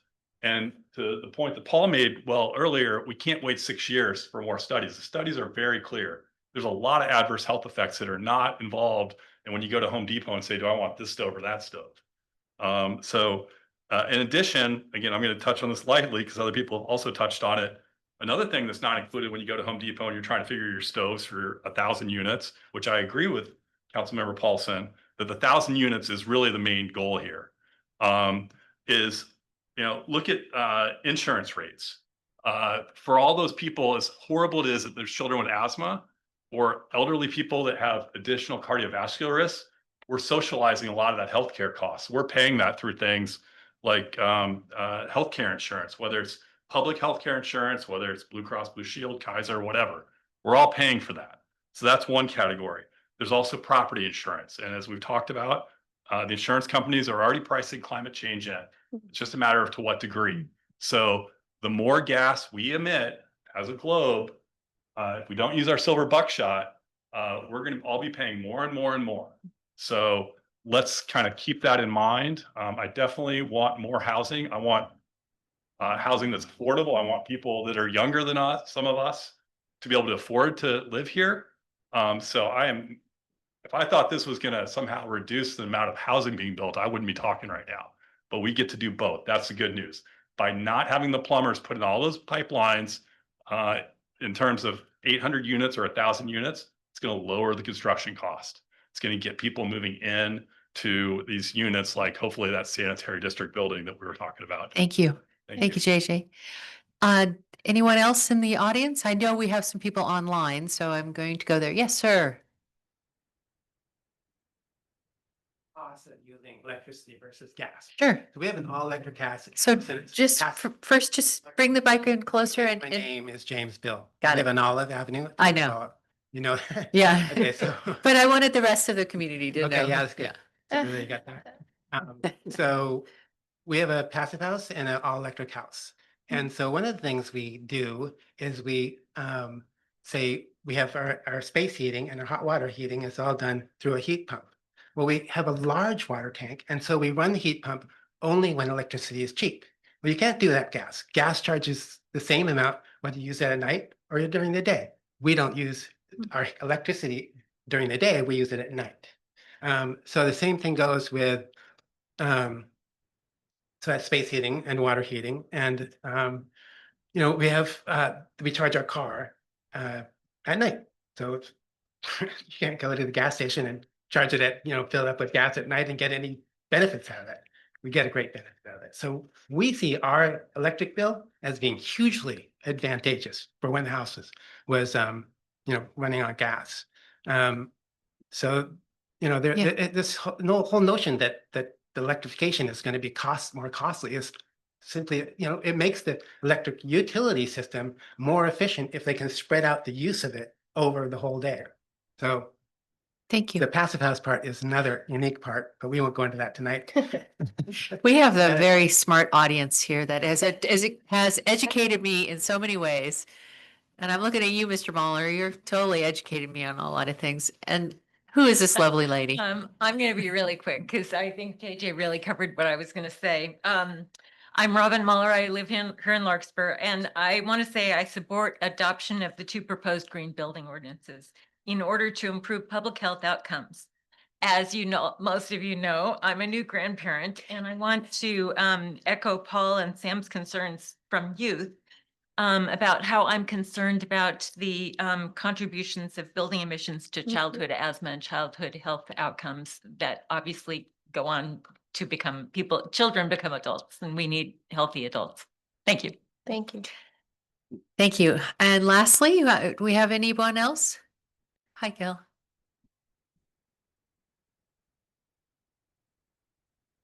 I'm Jillian Schultz. I live in Larkspur, and I am in favor of the 2 proposed building ordinances. I am also a conservation biologist, and I've been studying and working on climate change as it relates to biodiversity for the last 30 years. And I notice our birds are declining, our insects are declining. So it's human health It's also just the loss of our environmental biodiversity. So even though we are a tiny little community, as I tell my students, because I'm a college professor, like every small person that stands up or a small town that stands up and makes a difference is making a step in the right way, and they're not keeping their heads in the sand, so they're not part of the problem, they're part of the solution. Thanks. Thank you. All right, I think I'll go to our online audience, and I see one hand raised. Speaker with phone number ending 1402, you should be able to speak now. Is that you, Mr. Holmes? Yeah, James Holmes, Larkspur. My concern is with the 2025 Cal Green Ordinance. While it's well intended, there are several reasons not to rush into this coerced electrification scheme.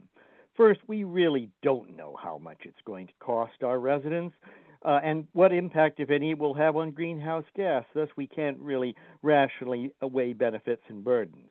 The costs are especially vague because many federal incentives may disappear, and so it's premature to coerce electrification until we know what incentives will remain. But what we do know about the costs is that coerced electrification will be a windfall for PG&E. According to recent Chronicle articles, electricity is 4 times as expensive as natural gas. We pay more for electricity than any other state except Hawaii.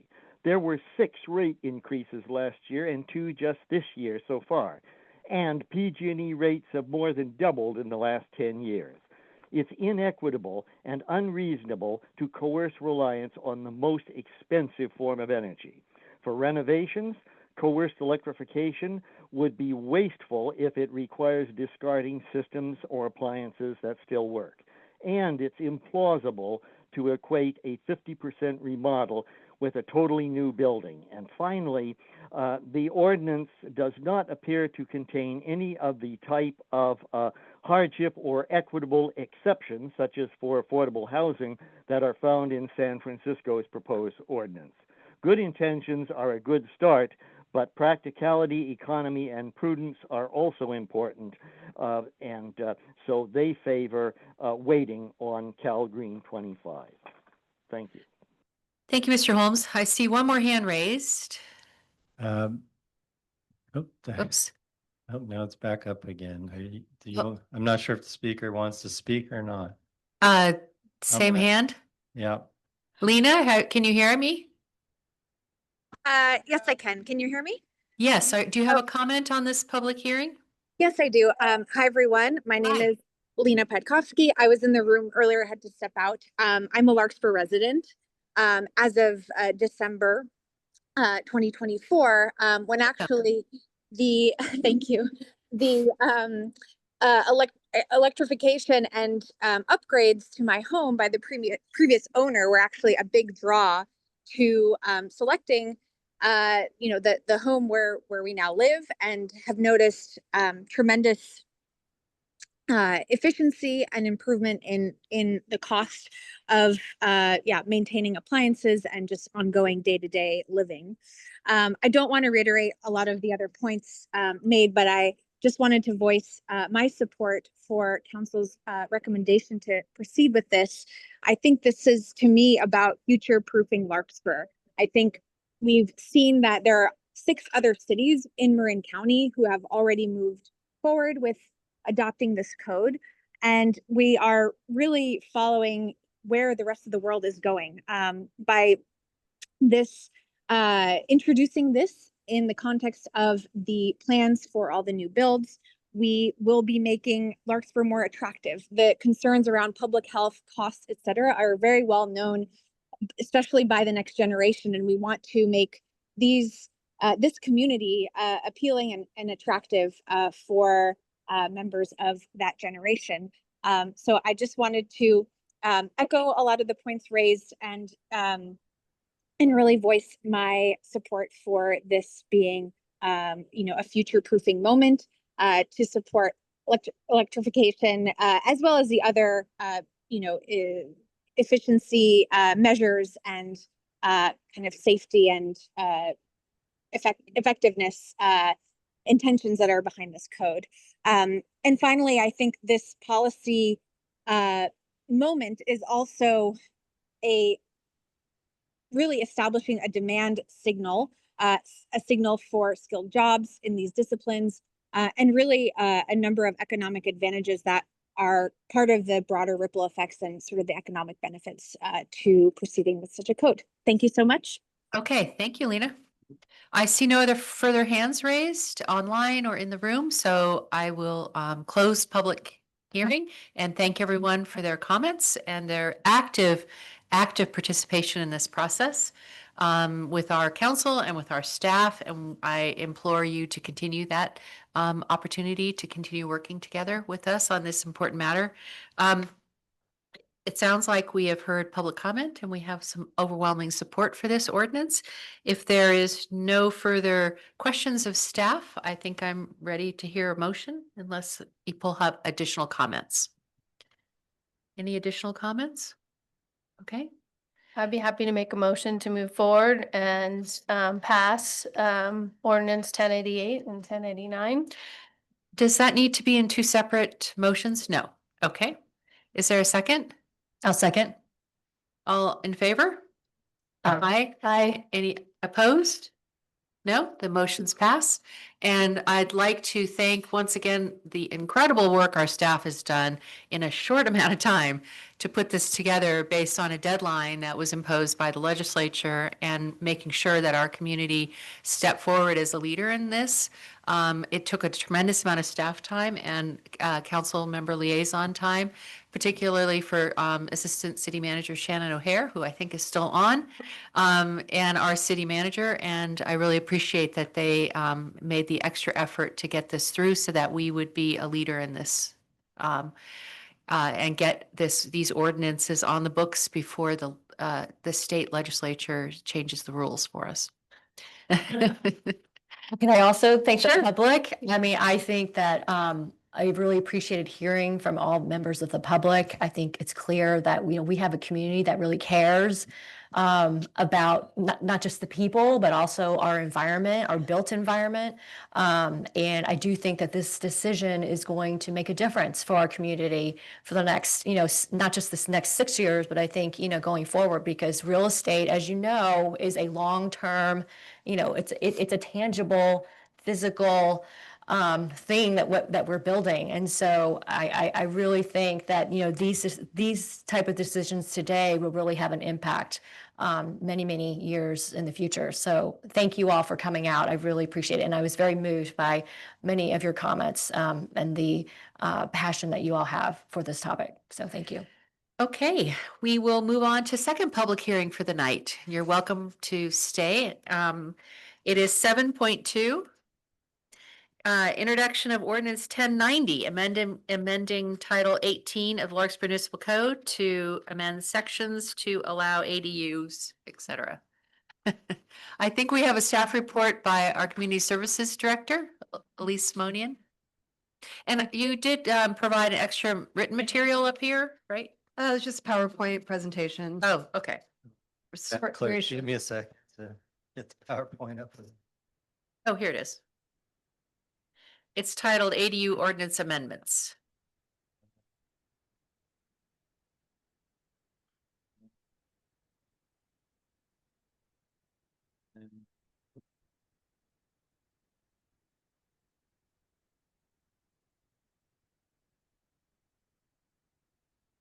We can get started.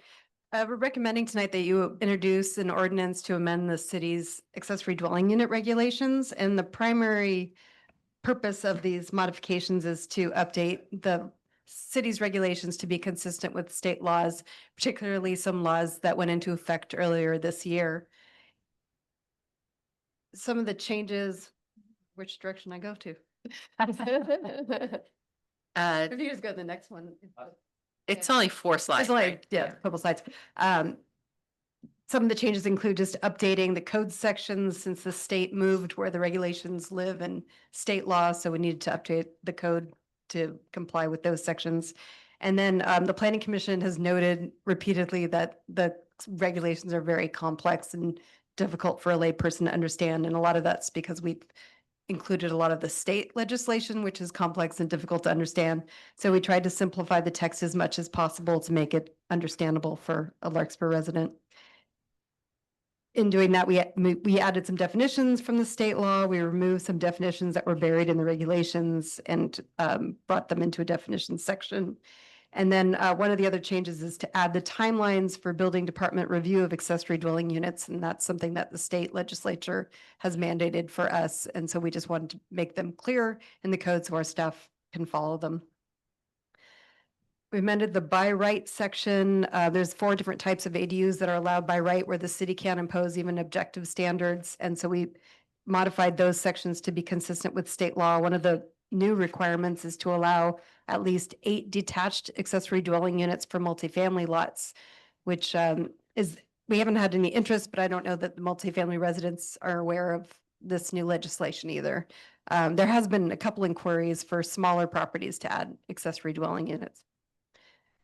And then some of the other changes included moving the junior accessory dwelling unit regulations to their own standalone sections. So those regulations are also easier for the staff to follow.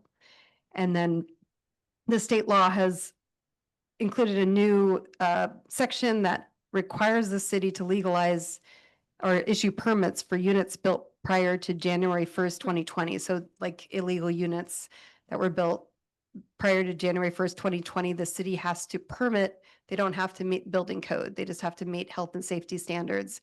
So we're seeing a lot of those. Well, we always are seeing a lot of those.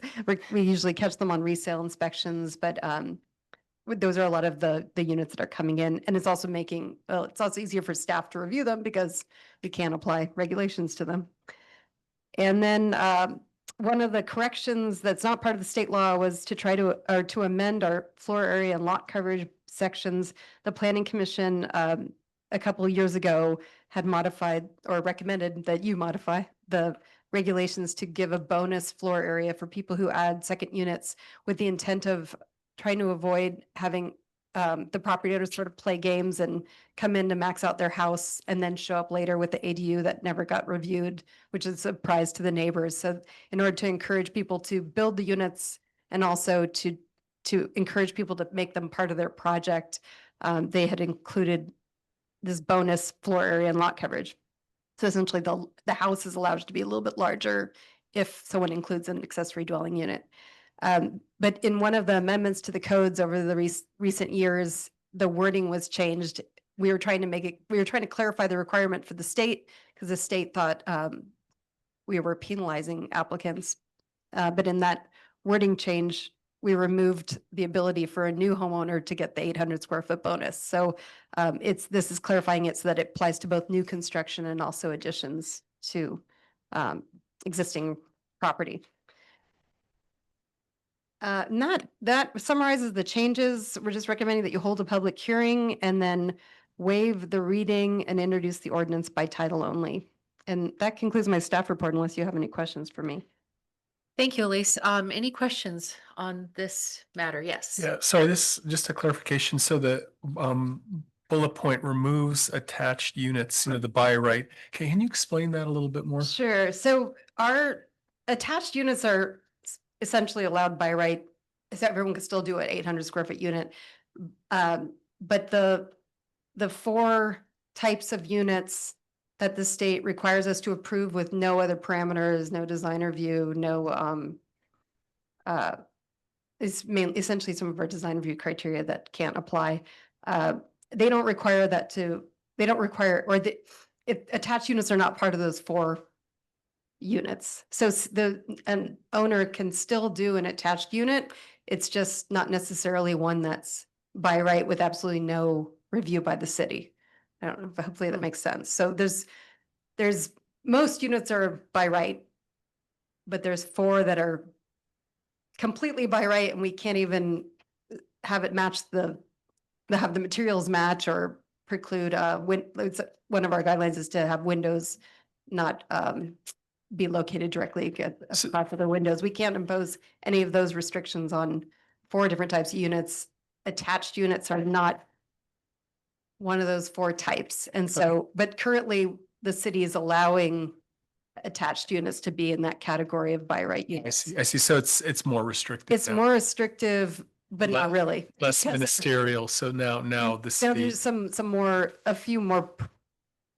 design criteria that the city can impose on those units, but Okay, essentially they're still by right. okay, okay. Thank you. That was it. And at least when we're talking about legalizing the units that were built prior to 2020, couple of questions. One, do we get to count those towards our arena numbers? Definitely, yes. Oh, we can. Okay, Yeah. so There's some question about, the issue's been raised, I think, about not counting it, but as far as I know, right now, we can still include it. we as a can. unit. Okay, so do we have an idea of how many units that is? It's, I have to look, you can email- but I yeah, did you can email. look right before just to tell you how many permits we've been issuing. We had 20 applications in 2023, 27 in 2024. These are just for all ADUs, and we're already at 16 this year. So, I mean, I would say maybe 15% are legalized ones. And it's not a tremendous number, 15 but okay, so 15% of the applications we're getting in are probably to legalize existing. I see. Okay, I see. Non-permitted units. Okay. And then is there a penalty for them not? We're like, not allowed having to done it? impose a penalty. You're not allowed to? No, it's in the state law too. So no Really? penalties, no extra fees, you can't double the building permit charge. They just get to legalize the unit. Wow, wow. Okay, that's a good deal for them. Okay, thank you. Any other questions? I have one question. Thanks, Elise, for your report. I just wanted to clarify, there is a new definition with regards to new construction consistent with the Planning Commission's original intent. And new construction is part of also the ordinances we've just adopted. Is there any intersection between those definitions at all? Not for I mean, for this, it'll cover well, it's a good question. I think if there's any of the house remaining, we would consider it an addition to an existing residence, even if majority of it's being torn down. So we haven't applied any sort of definition to that. But this makes it much easier. There's no distinction now. Any property would be able to add or get the bonus.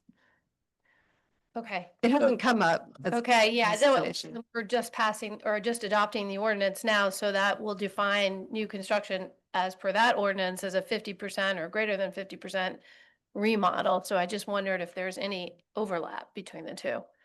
The definitions of new construction that are in 1088 and 1089 are limited to those two chapters. Okay. They were crafted specifically to address the application of those green building code standards. Okay. There is a separate definition of new construction in other parts of the building code, and then there's a separate definition for new construction for the ADUs or the planning code generally. So they could be made consistent, but so far they've been treated differently. Okay, thank you.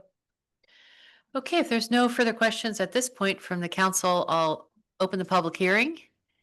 Are there any members of the public who would like to ask a question or make a comment in the chambers?